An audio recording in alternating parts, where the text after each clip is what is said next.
সাভারে দুই বেসরকারি বিশ্ববিদ্যালয়ের শিক্ষার্থীদের সংঘর্ষের ঘটনায় ড্যাফোডিল ইউনিভার্সিটির শিক্ষার্থীদের জিম্মি করে জোরপূর্বক মিথ্যা জবানবন্দি নেয়ার অভিযোগ তুলে সংবাদ সম্মেলন করেছেন বিশ্ববিদ্যালয়ের উপাচার্য অধ্যাপক ডক্টর এম.আর. কবির। থুতু ফেলাকে কেন্দ্র করে সংঘর্ষের ঘটনায় ৬ সদস্যের তদন্ত কমিটি গঠন করা হয়েছে, যারা ৭ কার্য দিবসের মধ্যে প্রতিবেদন দেবে। মঙ্গলবার সংবাদ সম্মেলনে ড্যাফোডিল ইউনিভার্সিটির উপাচার্য ডক্টর এম.আর. কবির এই কথা জানান। তিনি জানান, রোববার রাতে সংঘর্ষের ঘটনাকে ভিন্নভাবে উপস্থাপন করে সব দায় ড্যাফোডিলের উপর চাপানোর চেষ্টা করেছে সিটি বিশ্ববিদ্যালয়।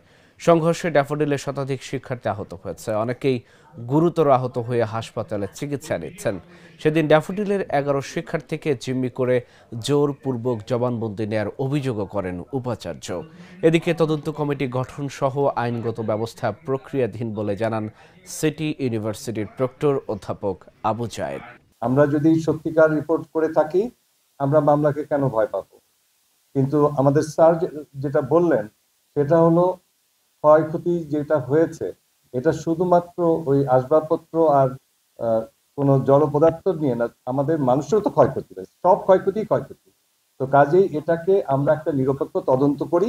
আমাদের সিসিটিভির ফুটেজ আছে, সবকিছুই আছে, সেখানে যে হয় সেই এটা করবে, আনসার দিবে যে কেন সেটা করছে, এটা কি বহিরাগতদের কাণ্ড কিনা, আমাদের কাণ্ড কিনা, ওদের কাণ্ড কিনা। কারণ এটা তো কনফ্লিক্টিং। এখন এই স্টেজে এসে আমরা তো এখনো তো নির্ধারণ করতে পারিনি যে কে এই কাজটা করেছে এবং কি তার উদ্দেশ্য ছিল। But we are trying. আমাদের ইউনিভার্সিটি থেকে আমরা ৬ মেম্বার যুক্ত, যেখানে প্রো ভাইস চ্যান্সেলর কনভেনার হিসেবে আছেন, আমাদের নিজস্ব একটা তদন্ত আমরা করছি। যদিও তদন্ত হবে বাইরের নিরপেক্ষ লোক দিয়েও, ইন্ডিপেন্ডেন্ট ইউজিসি যেটা আমাকে কথা দিয়েছে যে আমরা একটা ইন্ডিপেন্ডেন্ট কোয়ারি করবো এবং আমাদের একটা সাজেশন দেবে। এই মুহূর্তে ইউজিসি এবং সরকারের যে নির্দেশনা, আমি সেটা বলতে পারি, নির্দেশনা হলো এমন কোনো কিছু আমরা না করি যেটা এক্সটার্নাল আরেক ইউনিভার্সিটি বা ক্ষতিগ্রস্ত হয় বা কোনো রকমের অশান্ত পরিস্থিতি না ঘটে। সে ব্যাপারে আমাদের নির্দেশনা আছে। আমরা সকালেও ডিন স্যারদের সাথে বসেছি এবং সে ব্যাপারে আমরা কথা বলে প্রয়োজনীয় ব্যবস্থা নিচ্ছি।